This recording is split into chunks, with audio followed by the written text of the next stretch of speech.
Hey there, welcome to News Dump, and good news, the video game movie curse has been broken. Smash. Just like it's been broken every single other time when the director of the film was not Uwe Boll. I mean, we've been over this time and time again. No matter how well a movie based on a video game property does, the next one that comes out will always be reported on as if this will be the one to break the curse.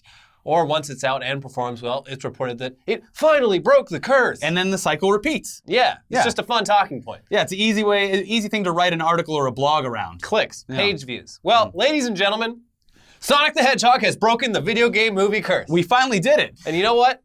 Good for him. Or the production in general, I guess. A special shout out, especially to the animators who put in countless hours to fix the visual aesthetic for the film, and then I believe all lost their jobs right after that. Sorry, but hey, it was all worth it. You get residuals, right? No? All their jobs are going to come back because the movie did well, right? No. Well, like I said last week, I saw the movie, and it was fine. It was fun.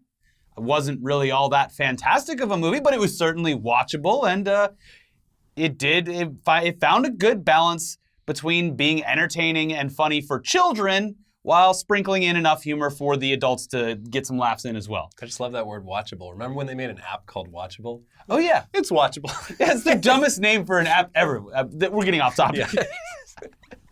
It's fine, the app. Yeah. It'll do. Anyways, I know that we had pretty low hopes for this film, but even our highest predictions for the movie, they were completely blown out of the water because people ate this thing up. Yeah. During its 4-day holiday weekend opening, the Sonic movie pulled in around $70 million here in the States, making it the biggest opening for Paramount since Mission Impossible Fallout. And it also... because it did that well, it put Sonic the Hedgehog in 4th place overall for a President's Day weekend release, and that's behind 50 Shades of Grey, Deadpool, and Black Panther. So, yeah, the headlines are true. Sonic the Hedgehog, the movie, broke the video game movie curse that doesn't even exist. But wait, what's that? It's not Phil, is it? No. No, he's not here. No. I wish he was. No, it's that we're getting word that another video game movie is in development? And people are saying that this one might actually break the video game movie curse? Hell yeah! All right. I mean, I thought we just did, but no. I guess not. There's a new curse every time. Well, yeah, to be fair, we do also still have the upcoming Mortal Kombat movie that comes out next year. Hopefully that'll be the one that does it. Yeah, and also the Uncharted movie that, it looks as though that one's actually finally getting made. It apparently starts filming sometime next month. I'll believe it when I see it. Because that movie's been in development for a decade. Yeah, and has found, it's like the Gambit movie of video game movies. Exactly. Now, both Uncharted and Mortal Kombat, they could break the video game movie curse. And probably will. But we're not here to talk about stuff that's been in the pipeline for a long time. We're here to talk about new and exciting movie announcements. And honestly, this one could be incredible. Or it could be absolute shit. We're not sure. But damn it, they're making a Borderlands movie. Yep. Okay. Everything about this is a ping pong game in my head of whether or not it's a good or horrible idea. Is it going to be cell shaded?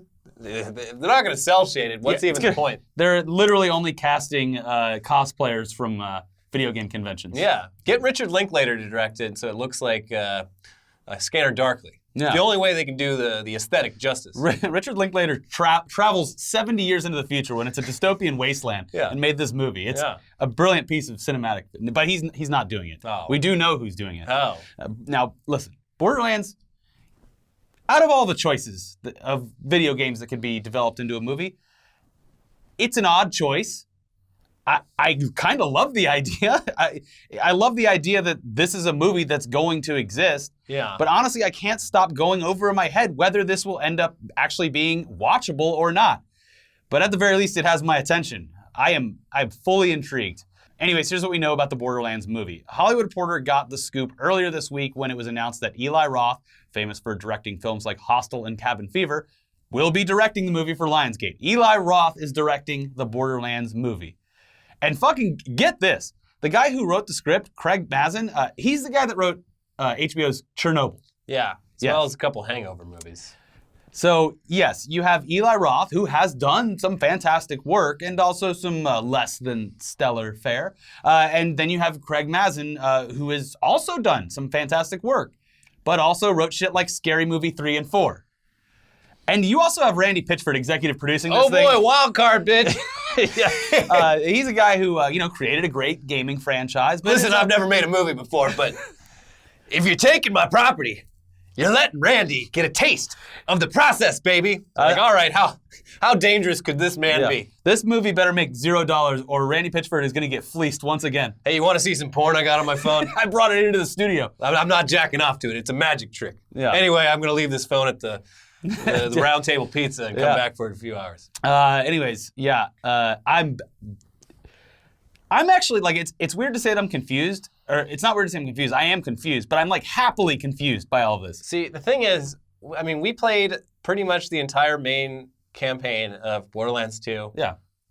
We weren't really paying attention. I mean, I've played through it I multiple times. remember basically nothing about the actual plot of Borderlands. I remember it being fun as hell. Yeah. But the story, I remember it being pretty inconsequential. Well, you could imagine it being something like a mixture of Mad Max Fury Road and, I don't know, a bonkers space movie? Yeah.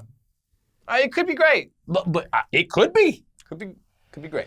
It very well could be. Listen, I'm confused, and I'm curious, and I'm afraid, and I am enthralled by Is this going to break the curse, though? Well, obviously. There's a curse that needs to be broken. Yeah, who better to break the curse than Eli Roth? Anyway, regarding the project, Mr. Eli Roth said in a statement, "I'm so excited to dive into the world of Borderlands, and I could not be doing it with a better script, producing team, and studio. I have a long, successful history with Lionsgate. I feel like we've grown up together, and that everything in my directing career has led to a project of this scale and ambition." Lionsgate president Nathan Kahaney added, quote, "With Eli's vision and Craig's screenplay, we believe we have cracked the code on bringing the anarchic world of Borderlands to the big screen in a big way. That will be a fresh, compelling, and cinematic event for moviegoers and fans of the game." But will it crack the curse? Will it crack the curse? I need to know. But there you go. A Borderlands movie is being made, or at least attempted. We can't wait to see how this whole thing plays out. Or, I don't know, it could be stuck in development hell for a decade like Yeah, I mean, it's just been Uncharted. announced. I mean, apparently the script is done. All the pieces are, coming together. Very curious what Things the they're going be. smooth now until Randy Pitchford gets in the writer's room. I got a couple of ideas. I got some ideas. Yeah, well, the soundtrack should be great. Yeah. You know what? Like, actually, I kind of, in a bad way, picture it looking like Suicide Squad. I mean, it's a similar aesthetic. Oh, God, I hope it doesn't. I really, as much as I would love to see a amazing, Oscar-winning Borderlands film, I'd be just as happy seeing a piece of flaming trash in the theater that's tied to the Borderlands series. I don't know. It's a very silly game. Listen, I'm excited. Anyways, remember all that coverage that we've had over the years about MoviePass and their parent company, Helios and Matheson? R.I.P. It was a long, hilarious journey watching MoviePass constantly fail while providing customers with one hell of a deal on nights out to the movies until they started messing around with all those rules in a last-ditch effort to, turn a profit. But throughout all of our MoviePass coverage, we barely ever mentioned another film-related acquisition from the brilliant minds over at the now-defunct Helios and Matheson Analytics, MoviePhone. Hello. So we struggled to comprehend why anyone would acquire a company whose main purpose was to provide movie time information over the phone. This was all before the internet existed, and the internet, it exists, has for a while now. And yeah, we're aware the company pivoted once the internet took off, and they did evolve into putting movie times online as well as becoming an information source who got interview access via junkets and whatnot. Yeah. They pivoted. They did an attempt at becoming something like a Slash Film or Deadline or Collider. Guys, you had to be there. In the 90s, it was great. If you threw out today's newspaper and you wanted to know when the movie times were, you were fucked unless you picked up the phone and dialed 1-800-MoviePhone with an F and used the menu system to figure that shit out. Yeah. You had to do it. But anyway, after reaching its peak in the mid-90s by being the go-to source for timetables, I mean, there's always been endless better options out there now. No shortage. Because internet. Yeah. So a lot of people, ourselves included, just forgot that it existed, but not Helios and Matheson, baby. No. They were finger on the pulse, as usual. We can only assume that there was some plan in place to cross-pollinate the two services, MoviePass and MoviePhone. There had to have been. Or maybe they would just use MoviePhone's journalistic reach, whatever it was, to heavily market and promote the movies that MoviePass Film Studios was going to be releasing once Gotti was a certified hit. We're not sure. But either way, as you could probably guess, MoviePhone is not in a very good place right now. The fact that it even still exists is astonishing. Obviously, you're well aware that the parent company has officially gone bankrupt, putting the final nail in the MoviePass coffin, but MoviePhone powers on. How? Well, apparently one single employee is holding everything together. And I've been waiting for like confirmation on this for a while because I remember like way back over the summer when we were still like we were still dealing with all this. Like I found out they owned MoviePhone, so I went to the website, and this was in like the end days for MoviePass, and they hadn't updated their theater screenings for like a month. Oh no! Like it was only stuff that they'd added like weeks in advance. So you'd check like one of our local theaters, like the ArcLight or something, and it would be like Hobbs and Shaw, and literally nothing else. Yeah, because nothing had been added. They were probably like holding companies like, hey, if you want to get your movie times on our website, you're gonna have to pay the cost. And Universal was the only one stupid enough to do it. I think they paid for it like a year in advance. Probably seems like. Yeah. Yes, everyone has made the joke, and we're gonna make it too. Yeah. It is very easy to imagine that life has depicted art here, and that Cosmo Kramer is the one who is single-handedly running the company and answering every phone call while attempting to act as if he is an automated response bot. Elliot, do the impression. Hello, welcome. Thank you for calling MoviePass. Press 1 if you would like to see Sonic the Hedgehog. Press 2 if you would like to see Hobbs. Actually, why don't you just tell me what movie you'd like to see? Just say it into the phone. It's a great episode of Seinfeld. It is. Yeah, it's beautiful. It really is. But according to a report from Variety earlier this month, quote, nearly all of MoviePhone employees were laid off at the end of January after Helios and Matheson's Chapter 7 filing. However, the site still has one staffer left to keep the lights on, who, for the record, is not Seinfeld's Cosmo Kramer. Everyone making the same, like, 25-year-old joke. It's amazing. It's so good. Yeah. MoviePhone general manager Matt Atchity tells Variety he's been retained by the trustee overseeing Helios and Matheson's liquidation to keep MoviePhone running pending a sale of the property. Atchity, who also is a co-host of the Breakfast All Day film podcast, joined MoviePhone in September 2018 after a stint as head of programming for the Young Turks, and prior to that, serving as editor-in-chief of Rotten Tomatoes. I mean, it sounds like a pretty great gig. It is. Like he's guaranteed works from home. Yeah, just like, all right, make sure the website's still running. Goes over to Fandango and checks the times and just copy and paste into the HTML. Yeah, just going on, what's that? WordPress? Well, there's that, what's that website? Automated Turk, the one that like Amazon owns, where you basically hire people like in India to write code for you. It's just like, hey, can someone make a bot that just copies whatever's on Fandango onto my website? But what's crazy is throughout all of this, even with you have to assume that they just don't get any traffic at all. Throughout all of this, they were getting access and travel and all that to junkets. Well, yeah, it's a trusted name. It's been around for decades. Yeah. Mr. MoviePhone would never let us down. I went to like probably like 100 junkets, and every time they're like, Machinima, Etsy News. But they'd be like, hey, MoviePhone, get over here. Yeah. Hey, we all know we all MoviePhone. love you. Yeah. MoviePhone, you get the front of the line. Yeah. You get the actors before they're tired of answering the same questions all day. They throw me the scraps. But I mean, hey, good for the one guy that's running it. Like I said, probably easy gig. Go sit on WordPress in your underwear. Mr. MoviePhone. Yeah. But what's also interesting from this news is that apparently MoviePhone was actually one of Helios and Matheson's most valuable assets. How? It was reported to be worth $4.3 million when the parent company went under. How? Why? So here's the thing. I don't know how this works with like penalties or tax or whatever, but would it make sense to artificially raise the value of something in a bankruptcy case? I don't know. Anyways, it's $4.3 million. It still sounds like a lot for a website that's like, for a company that's that old. But MoviePhone was originally valued at nearly $500 million 20 years ago. And that's when AOL bought it. Then AOL was acquired by Verizon. And then in April of 2018, Helios and Matheson bought it off of them for $1 million plus a bunch of Helios and Matheson stock, which... Smart. Well, you know what happened to the stock. Yeah. Now, for now, the site still exists. We're not sure who's going to buy it. Maybe Mike Bloomberg can turn it into a Bloomberg praise machine. But we can't imagine it's going to be around for very long. Also, I wonder what happens if you do call the old MoviePass number. So let's give it a shot here. Let's call up MoviePass. See what is going Hello. on. It's that guy, Matt Atchity or whatever. Oh, God. Didn't think anyone would call This is like a landline situation. What's going on here? Let's see.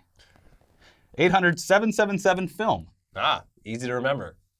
This call may be recorded for quality assurance. Oh, okay, works. We have a special promotion today for select callers.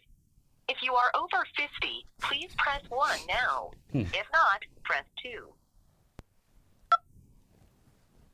Congratulations. Just for calling in today, you've earned a free Caribbean cruise.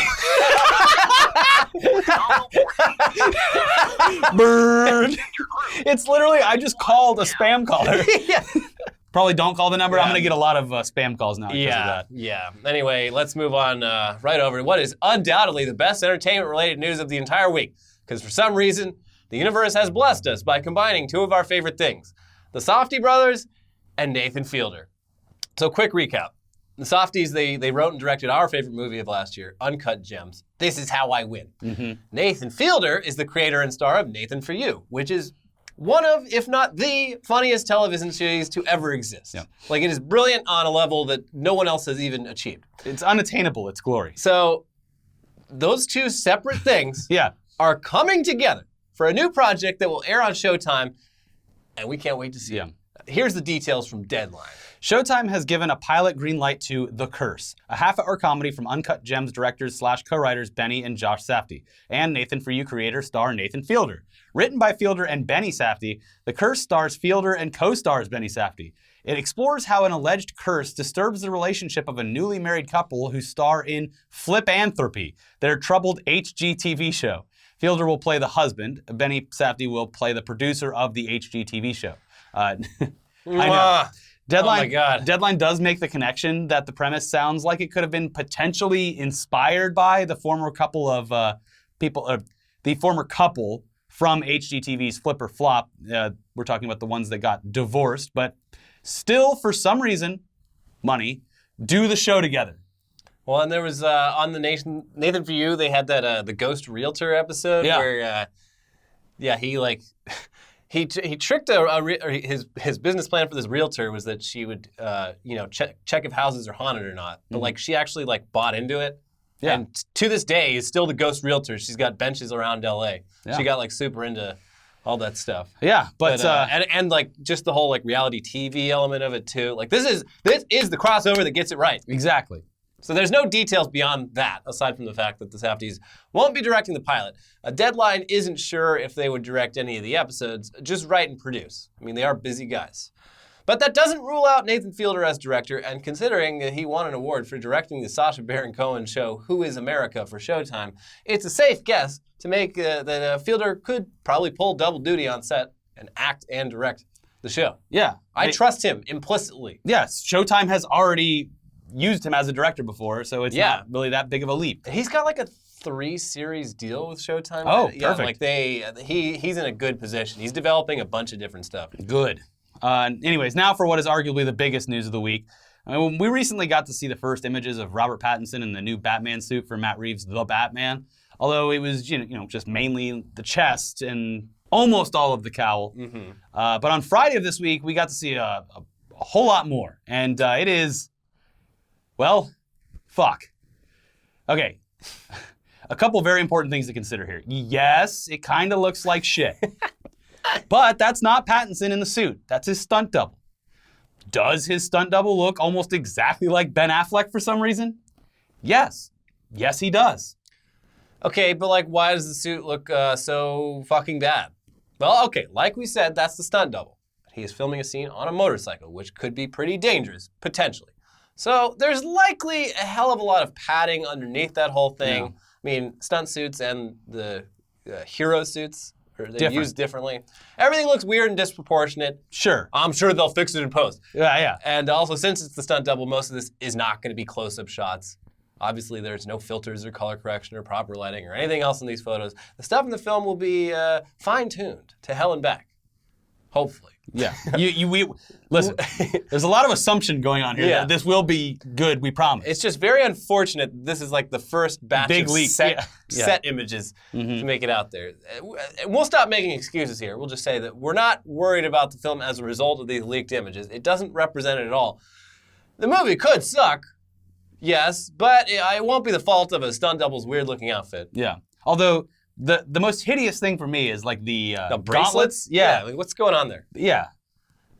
And then he's got, like this part I'm almost positive is going to get CGI'd out, but he's got a neck brace around his neck in case.